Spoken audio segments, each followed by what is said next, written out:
Welcome to the Hellmouth. Hope everybody's 5x5. This is Major Slayage, Ket Arik, Rewatch, Buffy the Vampire Slayer. My name is Eric, and to my right, your left, my gorgeous, hilarious, brilliant, talented wife and co-host. You know her as half the powerhouse duo that is Kim and Ket. Stay alive, maybe. Give it up for Ketryn Porter. Hi. Hello. How are you? Good. How are you? Good. You look cute in your backwards hat. Oh, thank you. This is what you call my little boy look. Mm-hmm. I'm clinging to that youth like with my fingernails. We're here to talk about Buffy the Vampire Slayer Season 4, Episode 3, The Harsh Light of Day. What'd you think of this one? Man, back to back. They're just really trying to rile me up. Yeah, have you recovered from your Kathy adventure? I have not. And now I'm on a whole new rage train. I switched trains at the station. Now I'm on this train. Okay, well, but I'm still going. Well, as I mentioned in our watch along, we watch the episode and talk over it on Patreon for $5. At least your anguish is entertaining, because last episode was very fun to watch you go on the emotional roller coaster that was rooming with Kathy. I'm ready to murder again. All right. Before we get into it, did you bring a spell? I did. All right. I also brought a marital grievance. I didn't ask about a marital grievance. Ladies, this spell is for you. And it's a little different than the other spells I've shared. This spell is about decentering men. Decenter them. So I'm going to send Buffy, Harmony, Anya, and Willow, she'll thank me later, into the woods to just go commune with other women under a full moon. Just leave all the men in your life behind and just bond with each other, talk with each other, sync up your cycles, and then come back once you've recalibrated and told all the men on this planet to fuck the fuck off. All right, we'll see you next week. Would you like to hear about my marital grievance as well? No. Well, I'm going to tell you. This episode brought up an issue with sheets that triggered me. You said you were going to do this. And I need to talk about it. So Eric and I have been sleeping in the same bed for 17 years. 17 years almost to the day at the time that we didn't start sleeping in the same bed right away, but... Decenter men. They interrupt you and they don't get the point of what you're saying. They just argue about semantics. So go run into the woods under a full moon and decenter I'm always men. up for some antics. Oh my God. So this motherfucker, it's starting to make sense to me, like why couples in the 1950s like slept in separate beds. I don't think they did. I think that was just for television. I think that's not true. My grandma and grandpa both slept in separate beds, both sides of my family. Really? Yes. Wow. I always thought that was just it was too scandalous to both sets of my grandparents slept in in separate beds. May I continue? I don't know. Anyway, it's starting to make sense because I don't know why we think that like there's going to be like sheet compatibility, you know, like obviously people have different temperature ways that they like to sleep, which is no one's fault. But this psychopath, like I will make the bed like a normal human person with the fitted sheet, and then you take the flat sheet and you tuck it under at the front so that there isn't like a tangle of knots of bed sheets throughout the night where someone is just thrashing about with absolutely nothing holding them down. But this motherfucker kicks up the bottom of the sheet and now we're just flopping in the wind. And I wake up and it's like the top sheet's over here, the fitted sheets pulled up at the corner. He's got no comforter, but all quilt. It's a mess. And I just don't understand why you won't sleep like a normal human man person. Well, first of all, most of what you just said is nonsense. What I do is I kick up the tucked in sheet so that I can tuck it under my feet. That's how I prefer to sleep. So I've got the flat sheet or the fitted sheet, then the me, then the flat sheet, and I want the flat sheet tucked under my feet. But that's just not reasonable. That's just not reasonable. It's reasonable for me. It's not reasonable for when you have to So share we've been a bed sharing with a bed partner. for nearly 17 years. You could make the bed in a way that you go, hey, I know how Eric likes his half of the bed. No, I won't tuck this because corner. Your feet kick up my side. You pull so hard. Right. If I didn't have to pull, if you just left it loose for me, because you know that's what's going to happen anyway, then I wouldn't have to pull on it. I could just tuck it under, go on about our day. You know what, everyone? I'm going to try that. And I'm going to see if it disrupts my side of the bed. My hypothesis is that it shall. Decenter men. Okay. Anyway, what else are we doing today? Was that it? Oh, who cares? We've done the spell. The hot take, the spell, the marital grievance, all of it. Business. Save the business. Okay. We'll do a business at the end. Okay. Let's we're party up front, business in the rear. We're a reverse mullet. Okay. I loved this episode. I thought it was so fun. It was so brisk. It was so Buffy. It was like when it was over, I was kind of like, wow, that went by really fast. I had about like 16 great lines. Oh my God. So many good lines, so many good outfits. It was very punchy. Yeah. We're going to have a yearbook committee is going to have a lot of decisions to make at the end of this one, but let's not drag it out. Let's go ahead and jump in. What do you say? So Oz is playing at the Bronze, and the thing is, Devon's a mess. Devon is a cuckoo banana brain, but he's got a great voice. Oh, and yeah, I like his music. Band. And I'll have you know, in the watch along, Ketryn passed the test. We get to stay married because Oz is playing a very specific shape of guitar, and I own one of these guitars. And I quizzed Ketryn, and with a little bit of prompting, she correctly identified that it was a warlock. I knew it began with a W. I just had to get there. We'll talk about Devon's outfit, but as Eric said in the watch along, it looked like he just picked up 2 articles of clothing from the floor of the chick that he was banging. Yeah, he grabbed some girl's clothes on the way out the door because they do not fit. The thing is like Eric loves to, like, you have some women's articles of clothing. I do. A jacket. These are women's shoes. Like I love pink belt. I love that, but there are times where I'm like, I'm not discouraging you from expressing yourself, but I am saying that there are certain cuts that are just not clothes that fit you. Flattering, right? Yeah. So it's like sometimes like women's jackets, they like cut in a way that are definitely like for a woman's body that are not going to do what he wants it to do. Or like the sleeves are too short, though you never have that problem with too short sleeves. Yeah, my arms are short, so I'm a genetic freak. Devon needed a me to just be like, buddy, I love that you're expressing yourself. And ironically, please don't be Chris Farley. That guy in a little coat. Ironically, you're wearing one of my shirts right now. Yes. So a couple that clothes swaps. Yeah. I don't have the rest of the rhyme. Wuffy is sitting at a table. Buffy is kind of like spying on Parker, who's playing pool. And Willow's very excited that Buffy's interested in a new guy. And I get Willow, like, one, if you're in a committed relationship, you really want your best friend to also be in a committed relationship. You can do a couple things. It's harder to have a third wheel around. Well, or to have to choose between hanging out with Oz and hanging out with Buffy. It's also just like, you know, your empathy is, it doesn't feel as good to talk about your relationship. Feels like you're rubbing it in. Yeah. So I understand Willow wanting, you know, something to work out and for it to be someone that she can hang out with during the daytime. But Willow missed some flags as well. So Parker then comes over and he offers to walk her back to her dorm, and Buffy has to pretend that she can't defend herself, which is silly. And the next scene we have Willow helping the dingoes break down their set, and Willow is wearing my favorite coat in the whole world that I'm going to need you to acquire for me. Here's what I will say. You could totally rock this coat. Agreed. Willow pulls this coat off. Mm-hmm. This coat is objectively absurd. What's absurd about it? Well, it's a goofy wizard coat. For this climate, you don't need that much wool. No, the climate is that, yes, I take umbrage with the fact that she's wearing it in the current climate. A friend that they recognize comes up. It's Harmony from high school, who's all nice to Willow. Last time we saw her, first she was nice to Willow, getting her to sign her yearbook, but then we saw her get vamped during the big snake mayor fight. And here she is vamping out, and she bites Willow. Yeah, she goes right in. It was a hell of a cold open. Yeah. And Oz is so sweet. He like crucifixes her away. And Harmony says she's going to stick her boyfriend on them. Who is her boyfriend? I wonder. It's Spike. Now we cut to Parker walking Buffy home. Parker is the worst. He's terrible. I will hear no dissenting opinions about it.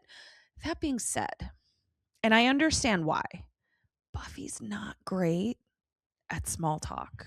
Right. Oh my God, you pointed this out, and she's not great at it. She's not like, we know Buffy. Right. We know that she's quirky and quippy and funny and clever kind and yeah. clever and all of that. Boy, oh boy, does she not bring that to the table. Yeah, it was very strange. I had the thought when we were watching it, I was like, I don't know that I'd have gone on a second date with Buffy. Yeah, he despite how pretty goes, she is. What do you like to do? And she says, well, mostly I hang out and do stuff. One of the things I said to a friend after our first date was, he's like, how'd it go? And I said, well, she's pretty and she's fun to talk to. And that line actually made it into our vows.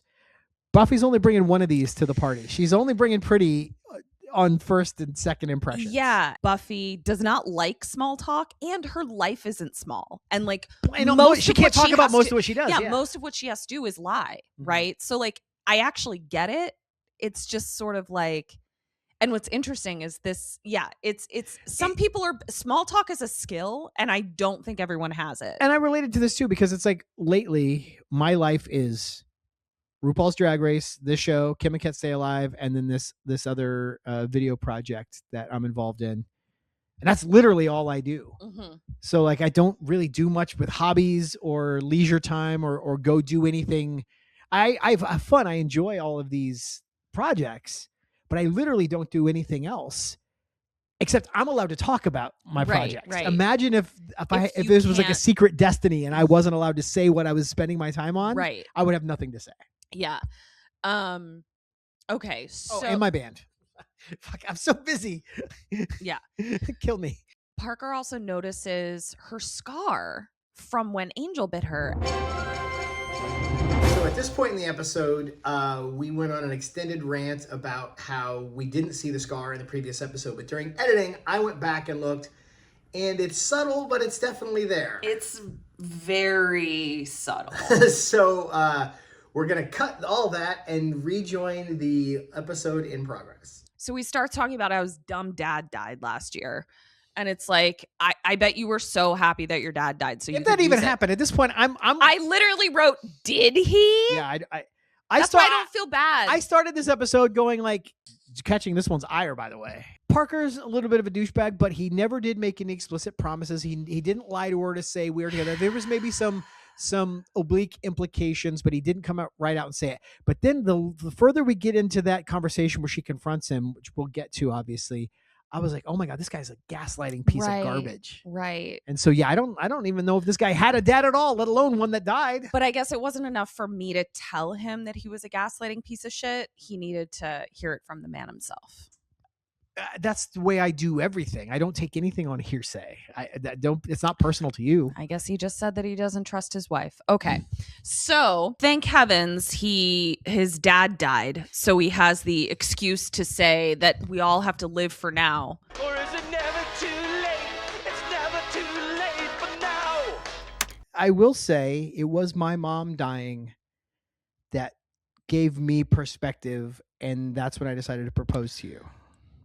Also, because I was like, we are not guaranteed any specific amount of time on this earth. That's why it bothers me so much, because you actually have felt that way, and it has spurred you to do something. So he's using. I also quit my job because Alice died. You know what I mean? So like, that makes me even more angry that he's using we have to live for now because my dad died so he can fuck some hoe. Like, that's some bullshit. He's not a hoe. No, that's what he's thinking. That's what he's thinking. Like, he's just like, wow, look at this tool I have in my back pocket. He's not actually concerned about, like, he wasn't living for now before his dad died. Come the fuck on. I just got kind of like a cramp in my shoulder because I was getting too mad. So I have to calm down a little bit. So I also don't like how wide his eyes are. It's a thing that like narcissists and sociopaths will do where they're like, a normal human person makes eye contact. So then they're just like, this is what a person does. Yes? Person? He knows that person? The eyes are the window to the soul. He's lacking a soul, so he's going to oversell the windows to imply that there's something in there. Yeah, it's also some bullshit where she's like, so what what are you gonna regret tomorrow if you don't do? And he's like, ask you to go to the wolf house party with me. And it's like, you guys have been hanging out all week. You wouldn't be nervous to ask her to go to a fucking party with you. That's why it's so like it's such false vulnerability and manipulation, because like they're already past the do you want to hang out? Do you want to go to this thing with me? They've been literally hanging out all week, but he has to like over innocence himself so that it all looks like her idea once he actually gets the prize. Fuck this guy. Well, because then it's when she calls him out, he can say, you pursued me. You told me to ask you to the party. How could I be the bad guy? I hate this guy. I need a break. Let's go to Giles's house. Thank God. Giles is hanging out with Xander. Xander's doing a really great job. The first 3 episodes of this season, I really feel like Xander has grown. And I'm proud of him. Yeah, he really only steps in at one time, which we're going to get to. Steps in at one time, yes. But like he actually steps in it in a way that like definitely feels like a misstep as opposed to like it feels like what he's trying to communicate is actually somewhat admirable. Yes. The way he describes it, his toxic masculinity has to like poke its little head out. Yeah. But right now, he's filing books with Giles and it's so cute. Anya waltzes in. That's hair. No, it's not. That's a wig. That's hair. No, it's not. That's a goddamn wig. That is hair. That is a wig, Mary. Nobody has that hairline. And she's like, Xander, I need to talk. Giles, go away. It's very funny. It was so funny. And she looks amazing. She's wearing a little tiny like crop cardigan. It's called a shrug. Over a dress. It's called a shrug. We were all wearing them. And she looks great though. It's goofy on paper, but in practice. I was really big into a shrug, a long sleeve sweater shrug, and I have pictures in it. It's so interesting because Anya was a demon for so long. At this point in the show, we have not established that she started as a human and then became a demon. Spoiler alert, Mom. She at one point was a human, but it was so long ago, like literally like living in the hills, Bronze Age time. Also, I'm realizing now like relationship dynamics were different at that time. So like this really is a completely different language. Oh yeah, no, this was the basically the biggest barbarian who could bonk you over the head and drag you back to his hut. Yeah, got to claim you. Yeah, and it was also like there was no courting. Yeah, and it was also like, oh, we've made eye contact. We shall be wed because we're all gonna be dead in 9 months. Exactly. Yeah. So. And then she spent so much time as a demon where her only interaction with relationships was like the dysfunctional part of it where she then had to murder someone, which is like, you know, sometimes you got to murder a dude. I don't imagine she was strictly in the murder business. And I'm still in the murder business. I think she probably came up with lots of really creative, inventive ways to torture men that did not murder them, but made their lives a living hell. Like in proportion to the grief that they caused the women who summoned her. Isn't that beautiful? I still think you'd make an amazing vengeance demon. Do you really mean that? I do. You really think that? I do. That's really sweet. You think I'd be like creative and good at it? Oh, you'd be amazing at it. And you'd come home satisfied every day from work. I would. I'd be so happy in my job. I'm like tearing up a little bit. I'd be so good at it. Oh, that was really sweet, hun. I'm going to recenter you in my life. But her deal is basically like, what are we? What's our relationship? And Xander's like, I haven't seen you in months, and we went out one time. I don't know what's going on. And he's like, and you did spend a millennia as a men-hating vengeance demon or something like that. And he's like, which I admit is as much my problem as it is yours. Which he like takes responsibility, like for, you know, we do put ourselves in a position of deserving vengeance often. He's sort of like, we gotta take it slow. Like, he's actually not a dick to happen organically. It can't be. Yeah, we've gone out once and now we have a set schedule with no spontaneity. He's like, this thing has to develop. Yeah, so it was sweet. Outside of Buffy's dorm room, there's an extra who has just learned to walk. And it's unfortunate because that would be so embarrassing if like, oh my God, I have to take my first steps and they're on camera. Like, that's so embarrassing. Just imagine, like, you're so excited you got a network show on your reel. Yeah. And you can't use the footage because you look like an alien. Footage. You look insane. Waz is there to be like, I got bitten by a puppy that we used to go to high school with that's very pale. And so she doesn't get to, or she does kiss Parker outside her door, whatever, but then has to They're make about to kiss yeah. and they walk up. And then has to like make an excuse, whatever. Willow is giving her the rundown, being like, yeah, like she says she has a boyfriend and her boyfriend is going to come get us or whatever. They reflect on the fact that like she always lied about having a boyfriend in high school. But I do have a boyfriend. Oh, you do? Oh, that's wonderful, Jan. What's his name? George Glass. George Glass. We also learned that she used to date Devin, the lead singer of Oz's band, and Devin thought she was flaky. That's concerning. That's really concerning. And then we see that her boyfriend is Spike. Yay! Which I understand the need for the credits, but had we not seen Emma Caulfield and James Marsters in the credits, these reveals would have been so much more fun. But because we're watching it, we kind of see it coming. I agree. Yeah. Spike's on a mission. So he's got a few minions. Another Brit with him. It's the crypt. The radar soundings are clear. The walls are thinnest here at the bottom. We have to tunnel from underneath. British people be like, think it through, bruv. British people be like, you've got something in your teeth. British people wake up in a bathtub full of ice with their kidneys gone, be like, right, it's all this then.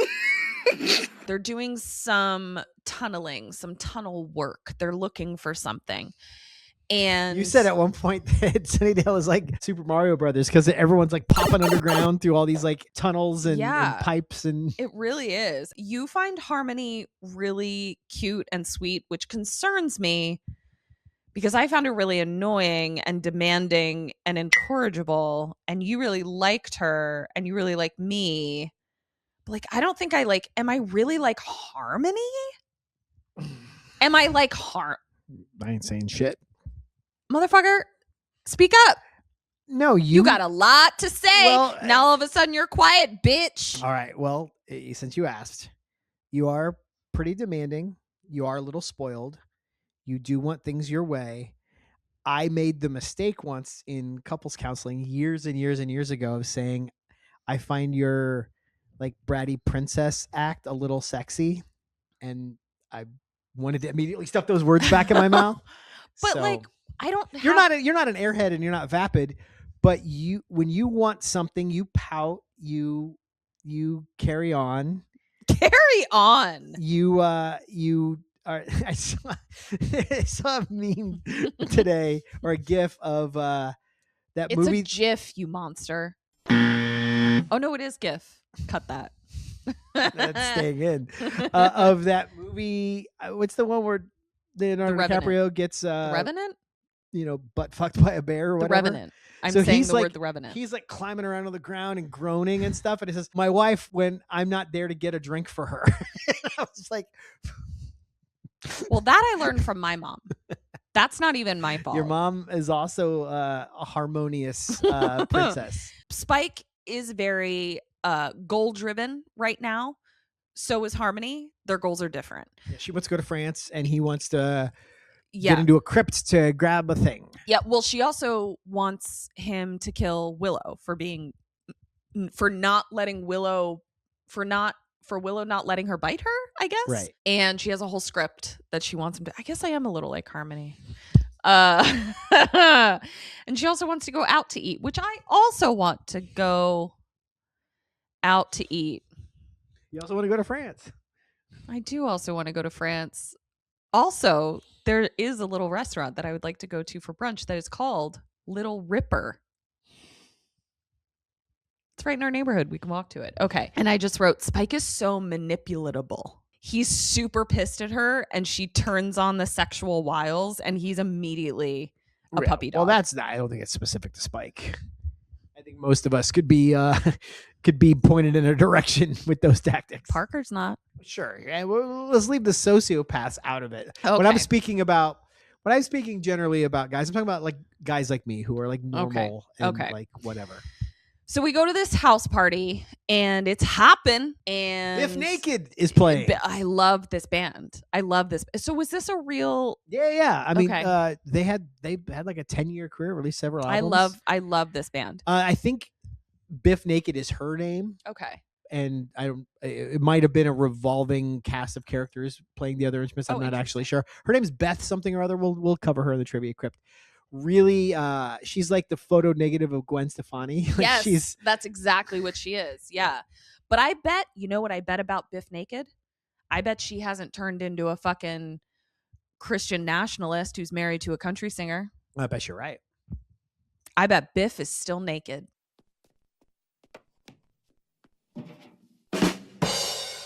Barker runs into Sparmony at the party. What?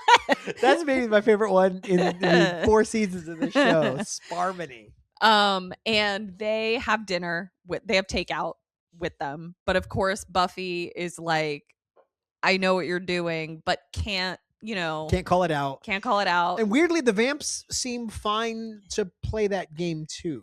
Which I kind of loved. Their weekend at Bernie'sing, their takeout out of the party. Yeah. But he's got a big gnarly wound bleeding from his neck. Parker sees none of it. Yeah. They do bolt, just to get away from the Slayer. Buffy goes after them. She's like, what, did Drew dump you again?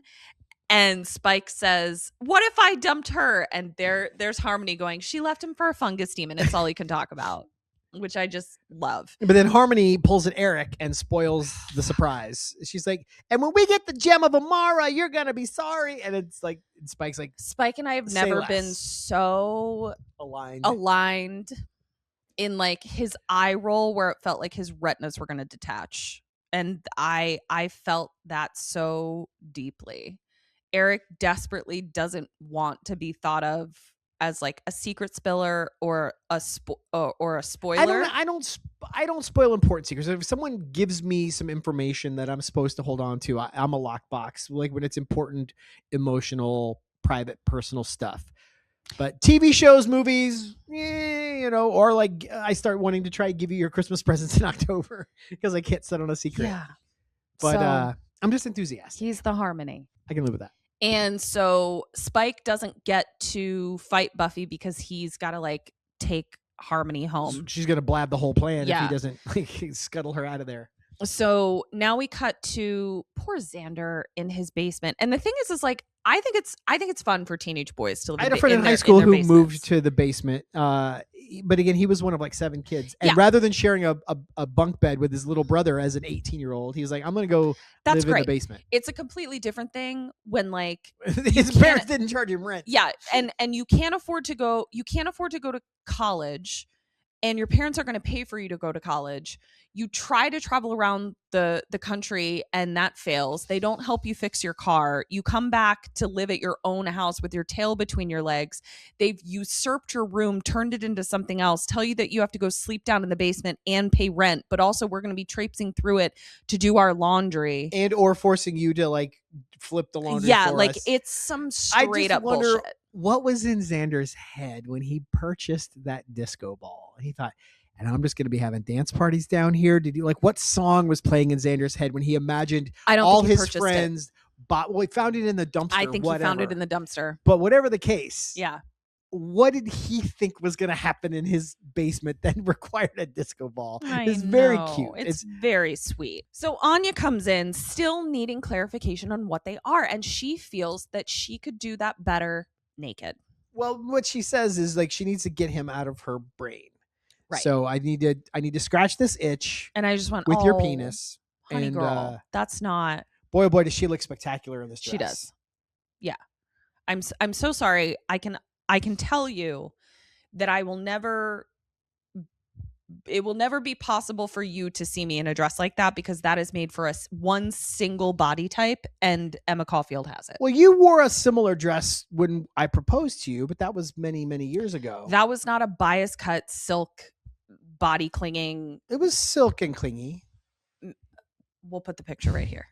Xander is trying really hard. Like I'm proud of Xander here. He has the shitty line. But in general, he's like, hey, he's saying like, I don't know if I'm ready to just like have a one and done sexual exploit with you. You got to keep his sexual history in mind, which was a sort of a heat of the moment bang with Faith. Right. That was in the locker room. he probably was like, yeah, that was really cool. I mean, not that he was telling people, but like if he had been, yeah, that was really cool. But I don't think he felt confident, secure, good. Like, I don't think he felt. I think that, and I think if that had been it, he probably could have healed. But the second encounter with Faith is where she threw him down against his will, assaulted him, and then tried to murder him before yeah, Angel showed up, did his Sammy Sosa impression. Yeah, it was pretty fucked up. And so like, I think Xander is trying to go like, hey, I have a little trauma around this, but he's still raised in the society and in the house that he is. Mm-hmm. So he then immediately feels like less of a man. That's such a good point. I'm sure he picked up a lot of this shit from his dad. Oh, of course like he did. I just had never like of pondered it. Of course he did. Because that is the internal fight within Xander. Who he actually is versus what he learned from his dad. Mm-hmm. And like, and it's about this age where you start to go, hey, who do I want to be? Yeah. I think your entire childhood as a young man, you're like, well, this is the example. This is the paradigm. This is I have to fulfill this person's vision mm-hmm. of what a man is. And now he's having to realize that he's like needing to navigate some stuff on his own, mm-hmm. and it's confusing. And so that's why we get lines like when he's about to say, basically what he's saying is like, I need there to be something special. I need it to be organic. I need a connection. I need a connection. He tries to play it up by saying like, I'm sounding like a woman. But I think even in that's his attempt at humor to distract from how uncomfortable this whole thing has made him. It's a bad joke. It's a bad joke. That's his whole thing. Yeah. Yeah. But that's his whole thing. I don't think this is actually like misogyny. I think this is him trying to take the piss out of himself a little bit. Agreed. But he picks a bad way to do it. Right. But he always diverts to misogyny because I think that's what his dad diverts to, where you could get the same point across by saying like, rather than going, and I'm turning into a woman as I say this, going, you know, and I think I'm going to regret this. Like he doesn't have to make it about his divine feminine taking over. Right. He can make it about, you know. Yeah, because a dirty little secret, it's not just women who care about having a connection with their sexual partners. Exactly. And he actually even says, again, kind of makes a joke about it where he's like, you know, even this weird interaction, still more romantic than Faith. Like that is so shining a light on the trauma around this that he clearly doesn't feel like he can talk. He's not processed this at all. Now we go to Buffy, who is still outside the party. She finds a payphone, which I'm very nostalgic for these days. You brought that up a few times. Explain what it is you miss about payphones. I miss the 90s. I feel like the 90s was, and this could be like a whole other episode, so I won't.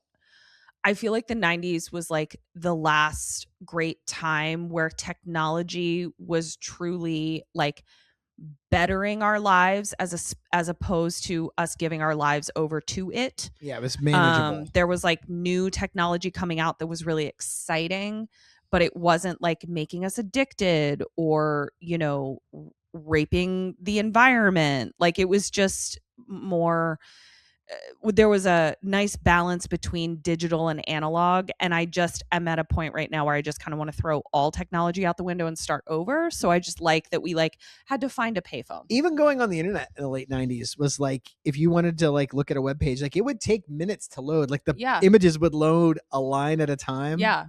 And you would almost forget what you were even there to look at or read because it took so long. Yeah. And again, I won't go into this, but like mentoring kids, like I'm seeing how like the incessant instant gratification is like absolutely destroying their dopamine centers. So it's all very bad. I'd like to go back to payphones. Anyway, she's telling Giles like, hey, Harmony said something about the Gem of Amara. What's that whole vibe?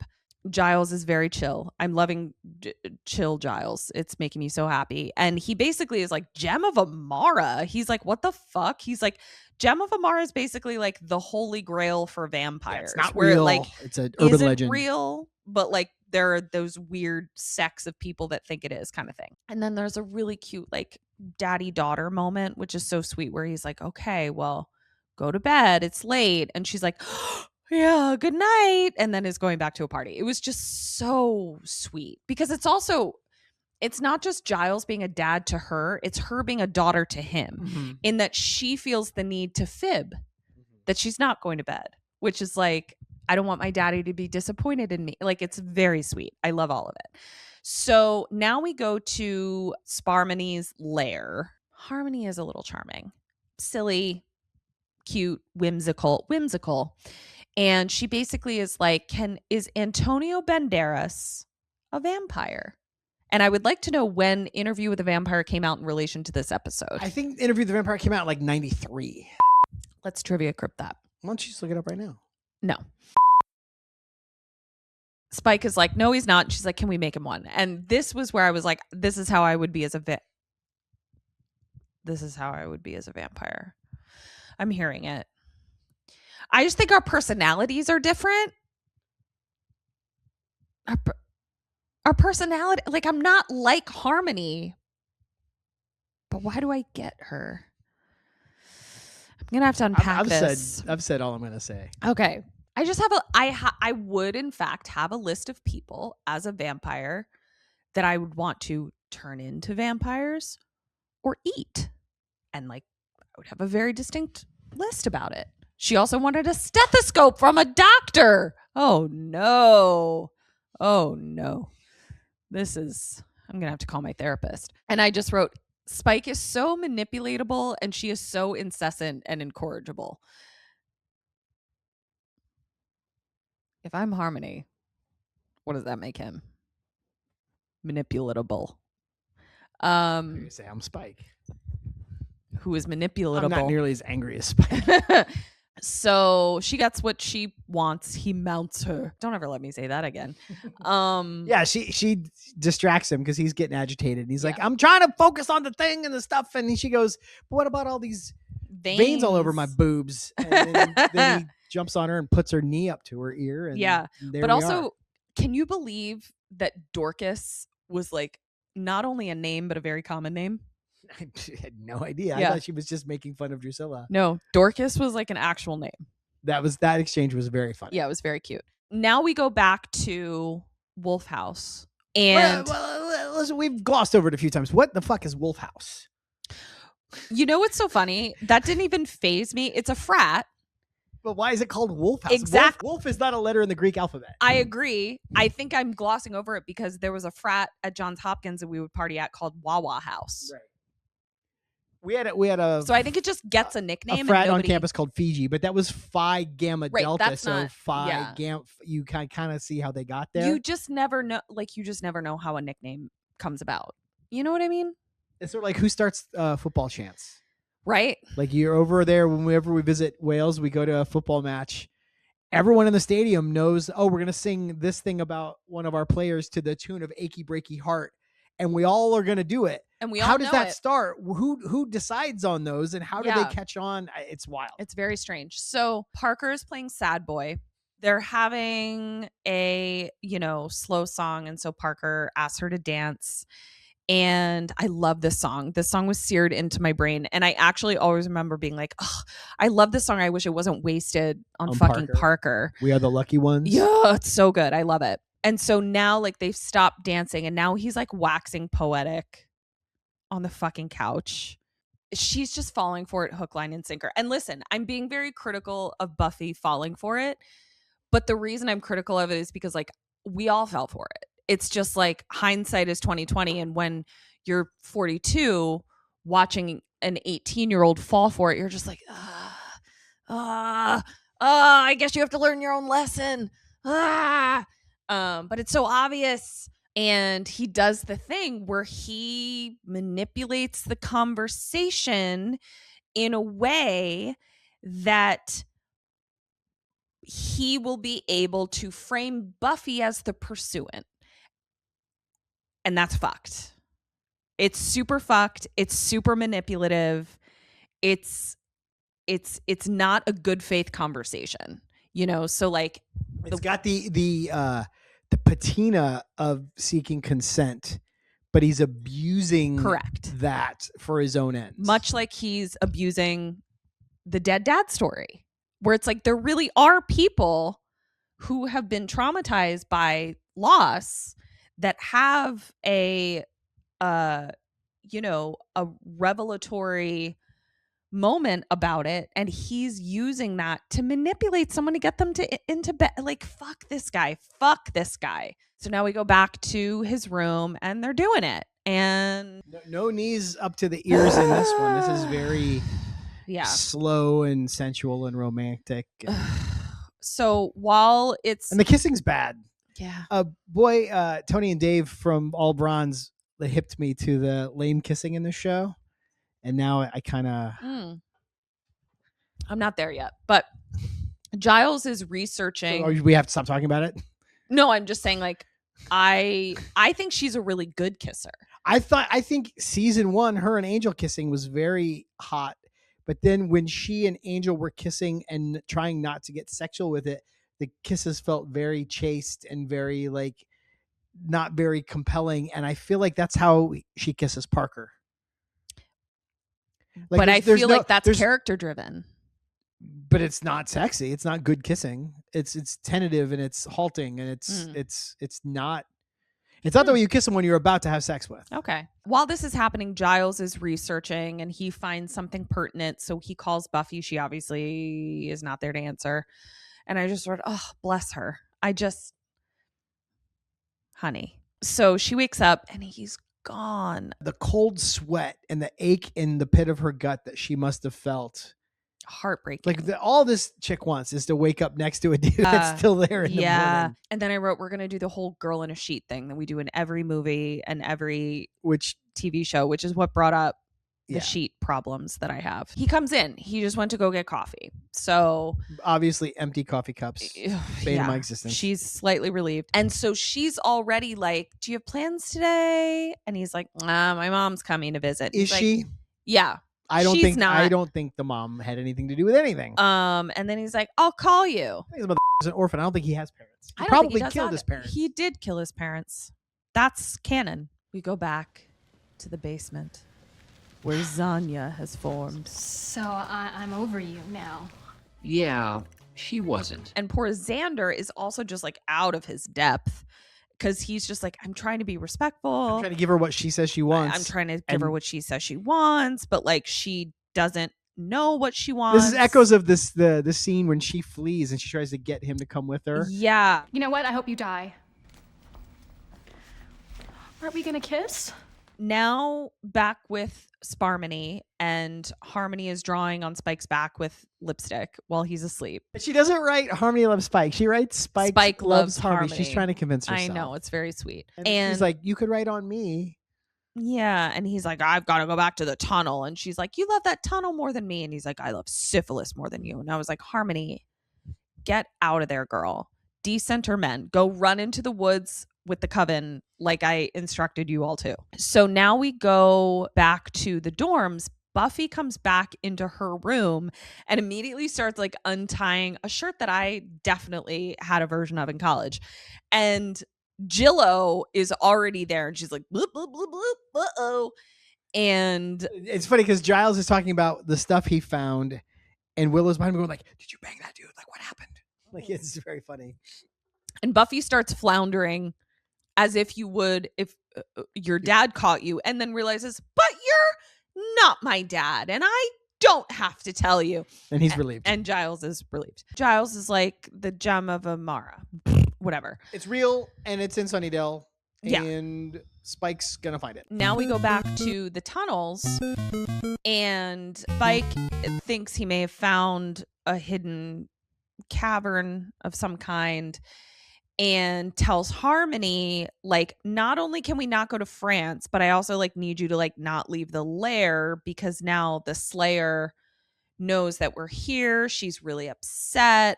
All of his minions walk away because they're having a marital grievance. Spike has one of my favorite lines of the episode, but I'm with you. Harmony's feelings are truly hurt.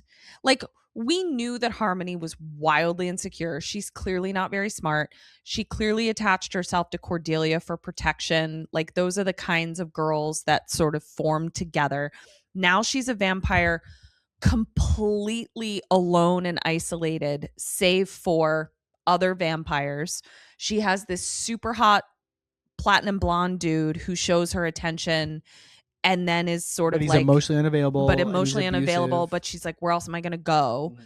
We also see like the dynamic where I think they're very not compatible, because Spike also has like an abuse kink a little bit. Like, Spike hates himself. There are pieces like he hates himself. And so it feels better to be with a partner like Drusilla, who's going to be like, you hate yourself, I hate you too, and let's bone about it. Like, it's not, you know what I mean? Like, it works. Whereas it's all related to his relationship with his mom, which exactly. We'll get into. Whereas Harmony is like, no, I just want to love you, and he's like, that I can't. He doesn't know how to absorb that. Okay, we have a little montage where we have Buffy asking around campus with her old yearbook, being like, have you seen this girl? Meanwhile, Spike is drilling in the tunnels looking for the cavern. Meanwhile, Buffy is checking her messages. Checking her messages for Parker. The only message she has is Willow asking if he called. Hey, did Parker call? Yeah. That's mean of Willow, by the way. It's because she's going to see that blinking light. I know, you're just so excited. Spike found something. He is drilling into, some other part of Mario World, and he comes up into a cavern. Look at this stuff. Isn't it neat? And he's like looking around. Where's the gem of Amara? Harmony's there too. Of course she's there. There's jewels. So he finds what very much looks like a gem. This really reminded me of like Indiana Jones and the Holy Grail, where it's like, oh, that one looks like that would be the thing we're looking for. Don't get tricked. So he yanks it through the neck of the corpse. And she says, ew, like you're too good to work a clasp, which almost won for best line. And then he puts it on and stands there in a pose that we're going to see later in the show in a very different context. Yeah. So Harmony is over there looking at other jewels. I'm rich! I'm wealthy! Yahoo!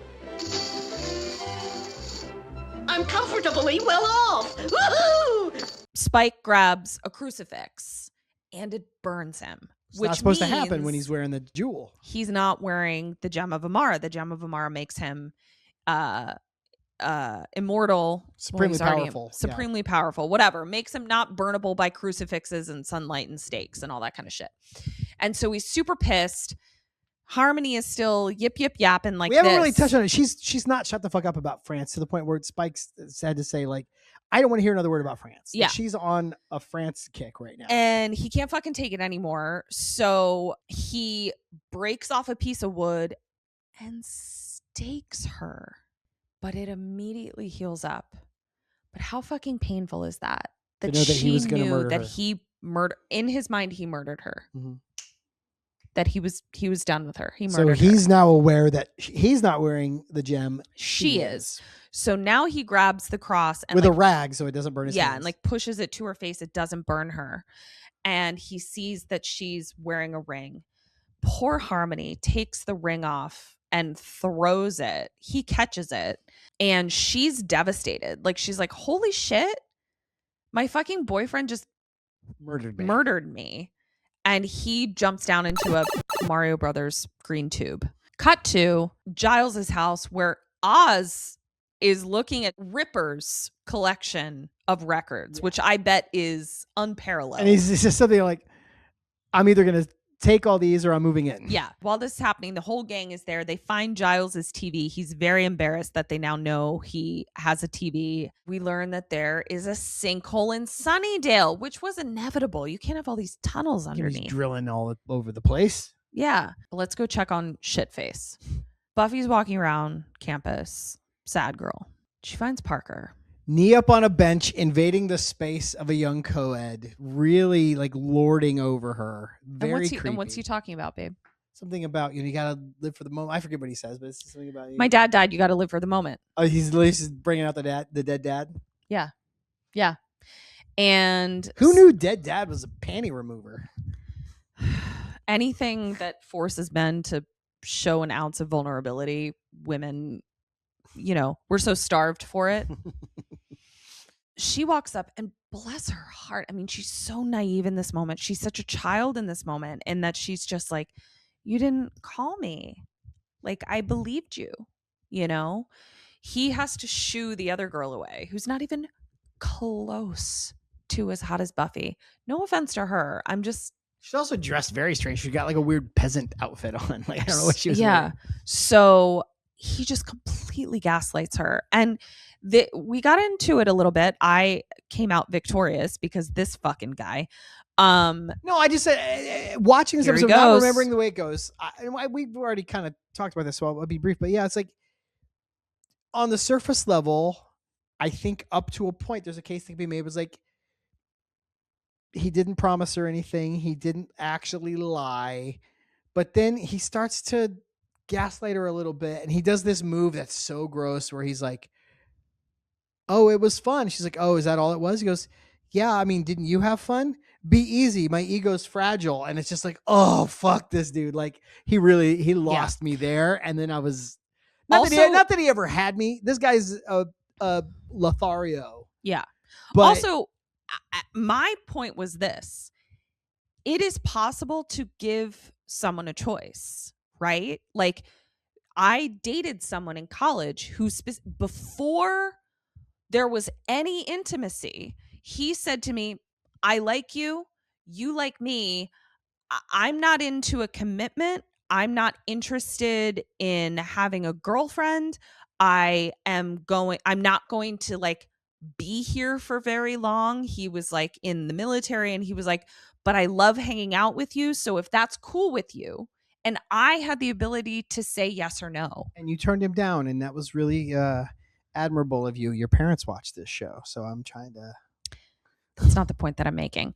The point... No, you said yes. Yes. You were fine. But but you had all the information. Yeah. And because I think he plays fast and loose with this idea of like, everyone has this choice at all times.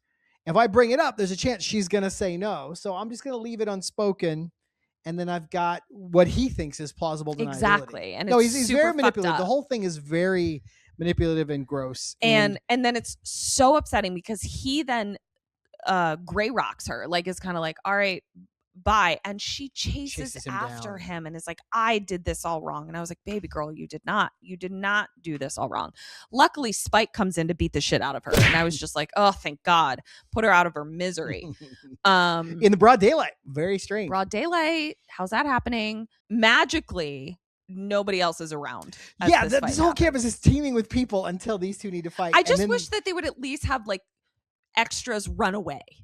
Yeah, at least see it start and then leave. Yeah, because that was very strange. Back with Jaiwaz, who has found the cavern. They come through the Mario tunnels. Yeah, they come through the Mario tunnels. Poor Harmony is there just crying. Mm-hmm. It's so heartbreaking. And she says, being a vampire sucks. Xander is looking for Buffy to relay the message to her. Anya comes up to him. And unfortunately, like, we know that Xander has actual important business of trying to help his friends not get murdered. Clock. But Anya, that's not Anya's experience. Anya's experience is, hey, I thought I was going to scratch this itch. And once I got it out of my system, that's not the case. And Xander has to be like, I don't have time for you, which, ouch. Way better than saying, I'll call you. Correct. And not calling. Correct. So back in the caverns, Harmony really, like, they don't kill her right away because they need to know where Spike is. And she just tells them, like, she's like, he has the gem of Amara. He ripped it off my finger. Like I wouldn't have just given it to him. So heartbreaking. And then before they can kill her, she jumps down a Mario hole. Buffy is still fighting. Xander tries to help. Come on, Xander. We've been doing this for 3 seasons. Just take a back seat. I mean, if you've got a weapon in hand and you've got a clean shot, take it. He just runs up barehanded to wrestle with a superpowered vampire. It was a little silly. Buffy is getting her ass kicked. Luckily, Spike saw the whole like Parker interaction. Right. And so he's able to starts needling her. Needle her, and that is all she needled. Well, because what happens, first of all, there's this weird shot of Spike where... No response to my pun. It's fine. I think I gave it what was due. It Fine. There's a shot of Spike where he's shuffling with something. It looks like he's unzipping his pants. Like I don't know what this shot was. It was very weird. So he starts, needling her about, oh yeah, I don't think you knew that guy well enough. Did he play the the sensitive guy? Blah blah blah blah. And then he drops a bomb on her, and he says like, "You are someone who would fall for that." You know who told me that? Angel. Yeah. That's when she gets her Mario power up.